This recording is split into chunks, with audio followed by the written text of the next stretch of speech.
So yeah, this goes along with what we've been like talking about towards the end of the outlet, but just focus. Okay.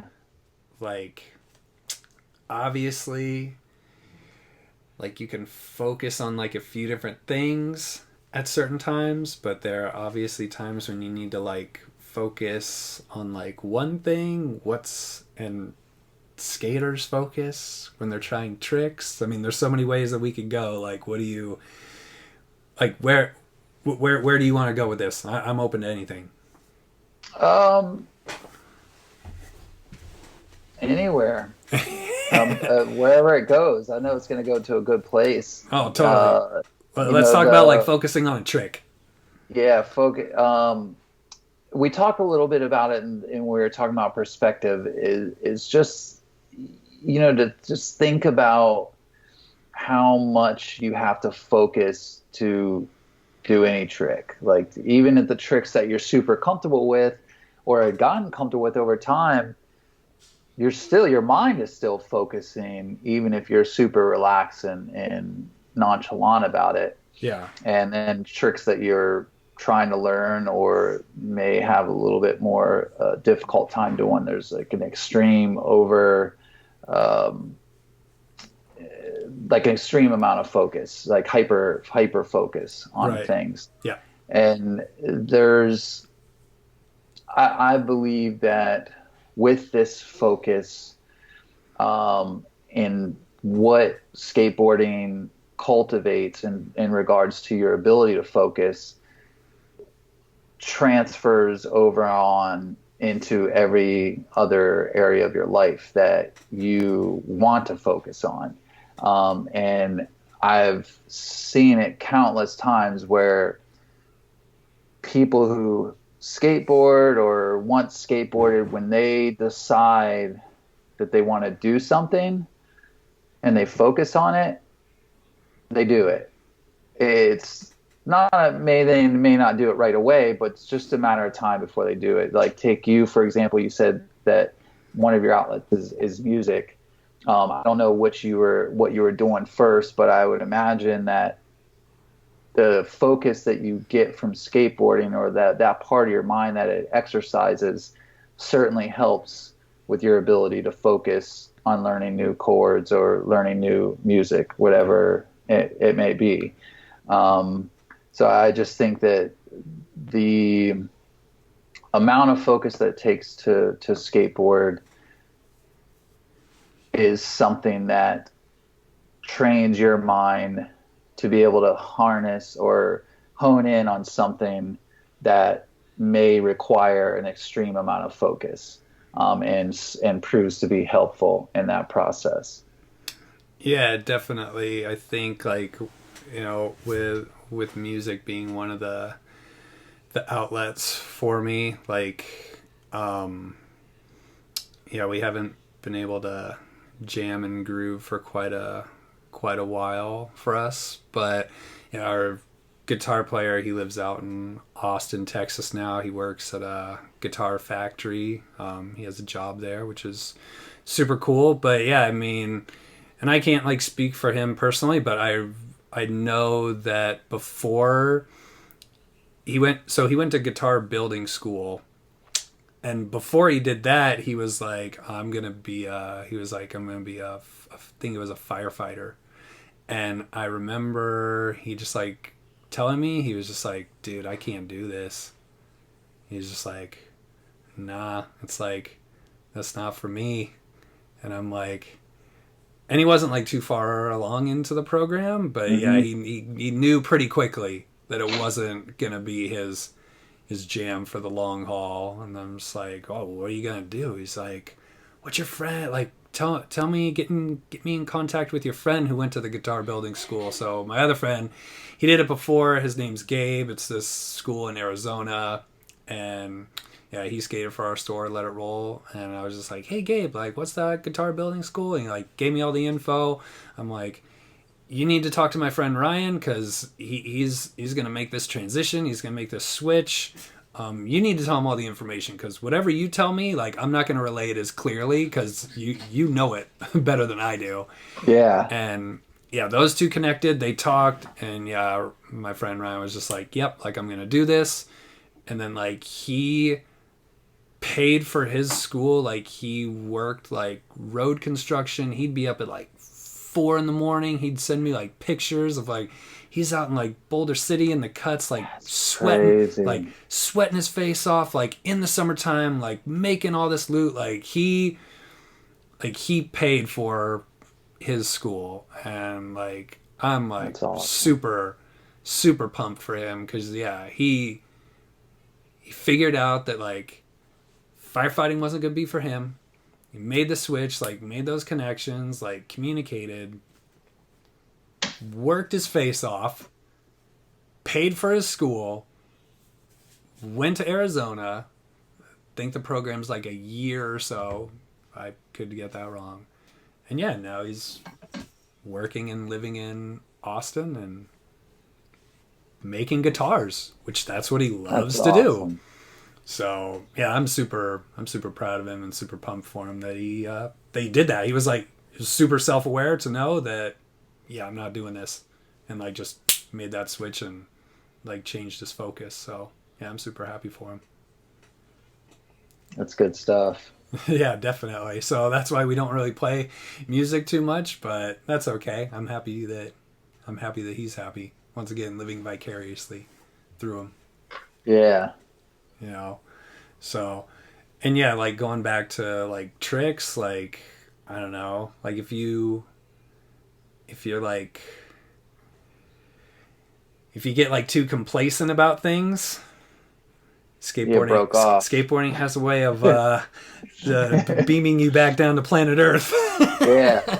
I mean, there's times if my focus isn't on, like, I don't know what, there are some random times where you'll just, like, I'll be rolling up to a trick and I'm focused, and all of a sudden I lose that focus. My mind goes somewhere else for like a split second and doesn't work out good. The trick usually doesn't work out good. No. But it happens where you just like, it is that extreme amount of focus when you're skateboarding, like I said, even when you're comfortable. And then, you know, add other elements to it, like other people coming and going. If you're at a skate park, there are more people, or especially if you're at a contest, like contest practice is insanity. Hectic. You know, like so hectic. And the amount of like you're focusing on so many things that are going on, and even if you don't realize you're focused, your brain is still processing everything that's around you at all times, right? Yeah. So then if you take people on the street, any kind of street spots, and you have like cars driving by or pedestrians around or whatever, and you're still focusing on the trick, it's amazing. It's really impressive when you think about it and break it down, how laser focused skateboarders have to be to do what they do. I mean, I can even think when I'm talking right now, I'm thinking of certain tricks I might do on this bump to bar at the park, and I can, when I'm going up, if I'm super, like when I'm trying to do something, I'm so focused that, and I'm sure you can appreciate this, you can see like little pieces of whatever, rust or like different formations in the concrete or whatever that you may be aiming for, or you might use to take off on a trick or to like aim for on a ledge or whatever. It's like those smallest little things that you're noticing because you're so focused, which is, it's amazing. But again, it's like exercising your arms, like lifting weights to build biceps or triceps or whatever. Yeah. You're doing that exercise for your mind, and then when you need to focus on a real like tedious task or just anything that requires an extreme amount of focus, you have that because of what you have facilitated through skateboarding. Yeah, definitely. Going back to like the contest analogy. So like do you personally thrive better when it's like a contest vibe where there's like a lot of people, or are you better situated when it's just like, imagine like you and like a filmer? Like what's Um, your what when I was younger, I would thrive in the like crowded contest vibe. I like just messed around and entered a few grind for life contests the past few years, Oh, and I cool. totally blew it. Like just full on the crowd, everything just got to me. It was so weird because it just whatever. So the contest vibe is not the same for me as it once was. I Yeah. appreciated the energy of it, Right. but I wasn't able to get into my zone in it like I once was able to, you know. But that's also Yeah. because I'm not doing it all the time, and I'm not just not in that practice. Yeah. Um, in terms of just like me and someone filming, I would be my favorite thing is me and like the crew that I get to skate with on a regular basis, and you know, going at it that way. And then Yeah. we'll just like someone will randomly film or whatever. At this, most of the time, it's just been someone with their whatever smartphone they have Oh out with yeah. them at the park. But back in the day, I got to the point where it was just me and a filmer would skate all the time, but we would like film each other because he was, I forget who he rode for, but we were both getting a lot of pressure from our sponsors to get footage. And Oh, at okay. that point, a lot of people we skated with were phasing out. Yeah. Um, and we would just skate all together, like just switch off and like skate together. And dude, I couldn't really. I need a few more people there. I don't need a contest vibe like Yeah. crowd there, but I just like the energy of a few more people than just like one other person. Oh, cool. It's like for me personally. Yeah, no, everybody's different. I'm always interested in what their personal What about you? preference is. For me, like I when I'm at the park, it's like it's cool. But if I was out like doing something, it would just be me and a filmer. Gotcha. Like You just want that like focus. Let's do it. yeah, that's like, and that worked like really well for me. It was like kind of how it like needed to be, like when we had our store and when we were filming our video, like usually like after work it'd be me and my friend slash employee Evan. Like we would just like I would have this like rough idea of like what I wanted to do that night, and like I'd have these spots and I'm just like, all right, we're gonna go here, here, and here, and we're just gonna like see what happens. Like Nice. I didn't have tricks pre like planned. I just had But places you spots. want to go. Yeah, because I'm Nice. just like, okay, I've seen this. Like, you know, like I can make something work like from this. Like, let's just go and see what happens. So yeah, like 95% of the stuff I filmed at night between like 8 and midnight. And That's yeah, cool. and that was like super fun. So it was like Heath Kirchart stealth mode. Nice. And yeah, it worked. And he was super like Evan was just great to like film and skate with because he was always like super encouraging, and just he was just a rad dude. And yeah, he like still skates and films like to this day. He does this thing called like gang tapes. They just made a video. It's called Street Cooler. It's got like all my friends in it. It's like super That's so tight. rad. Yeah, it's super tight. So yeah, that's me. I just like one on one.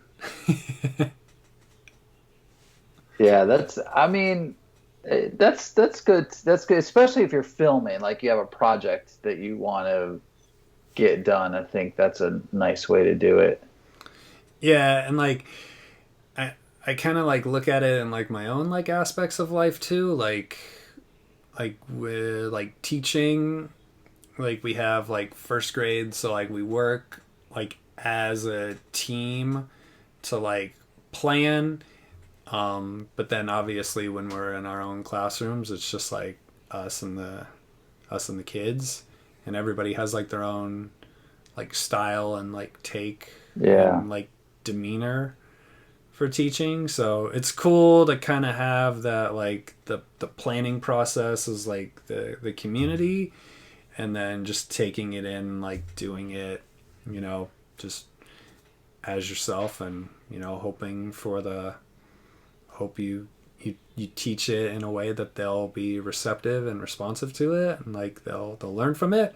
But then obviously too, like if it doesn't work, you just got to like readjust, Yeah. which is great. And that's like, and that goes with skateboarding too, like, oh, the trick didn't work that way, like, oh, I guess I need to like move my foot like over here or do that. And I don't know, I apply like so many of the same aspects like Absolutely. to skateboarding to like everyday life. It's really bizarre and like cool at the Well, same time.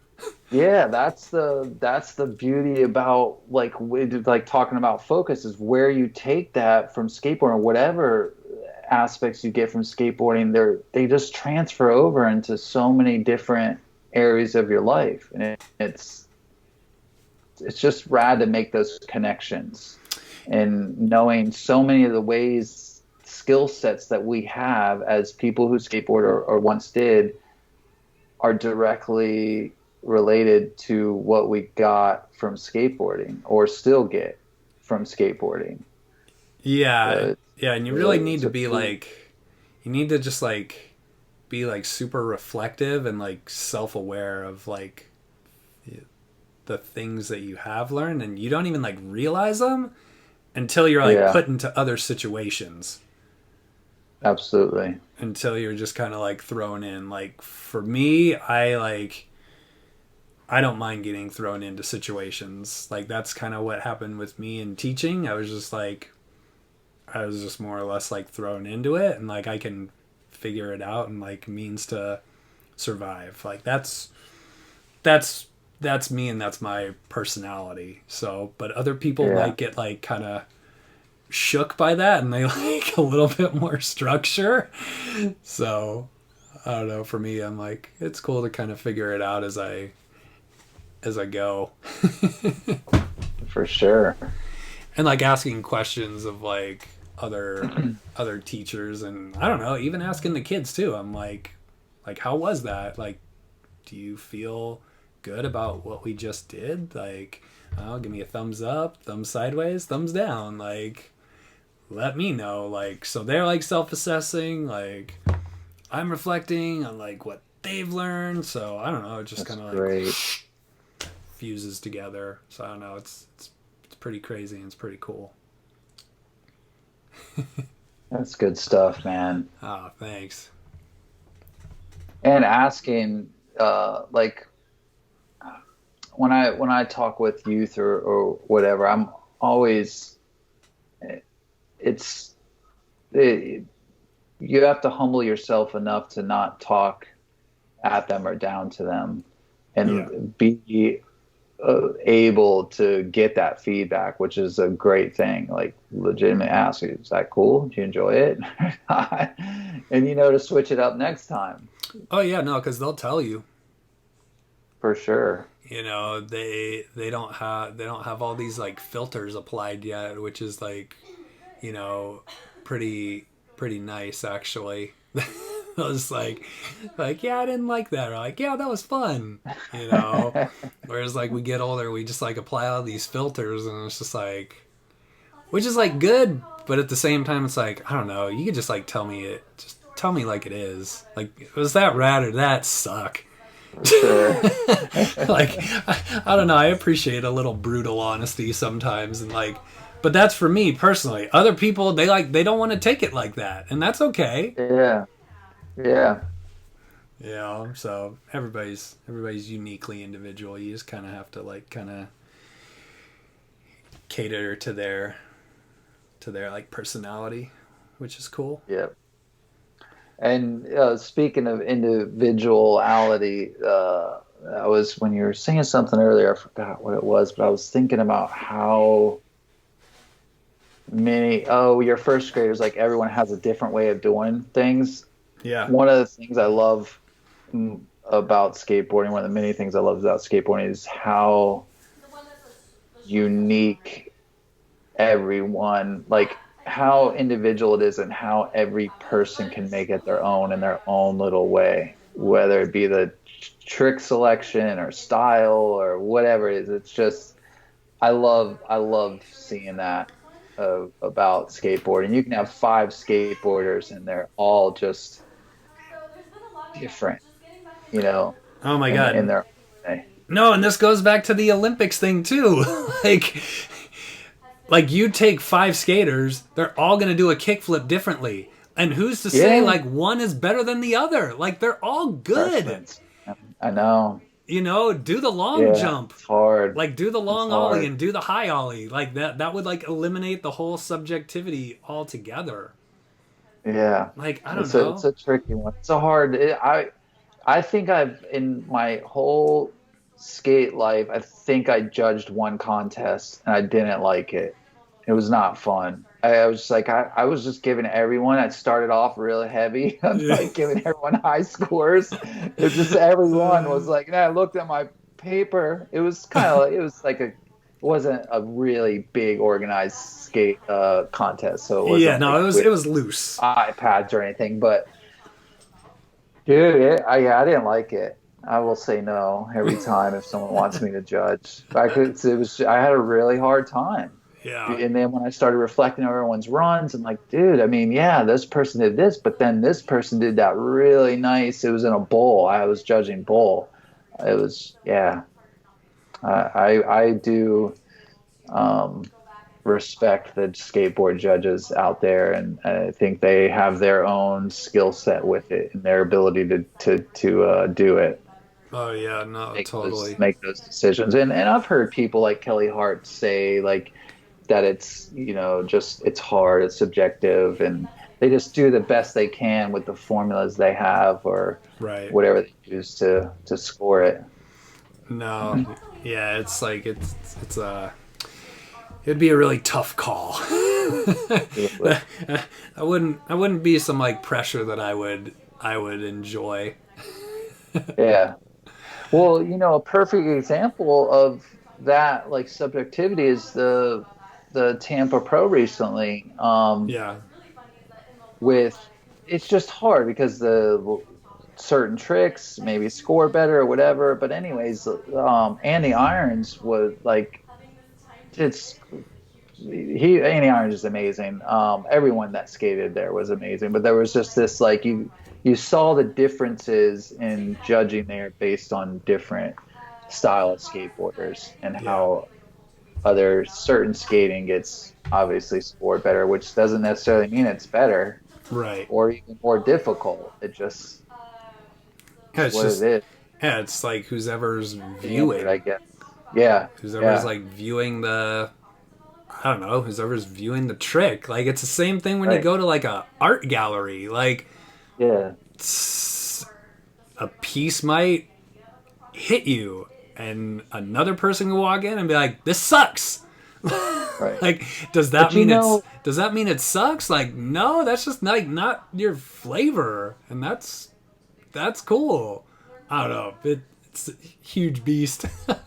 well, what's cool about it though is, for contests and things, they need to figure out thing just for rankings or scoring, and with the Olympics, who needs to get a medal or whatever. There's in all of these things of I don't want to say commercialized skateboarding, but building a bigger economic platform for it, Yeah. in terms of like X Games and street leagues and things like those in the Tampa Pro, like the contest platforms certainly helps skateboarding in many ways get sponsors and funding and kind of puts in this platform. But inside of all that, like the core of it, to the skateboarders and the people doing it, and even the people judging, I feel like everyone's still knows, like everyone's just like they love the other person's run just as much as they love theirs, or they have the same level of respect for the person who did this versus that. For them, Yeah. it's all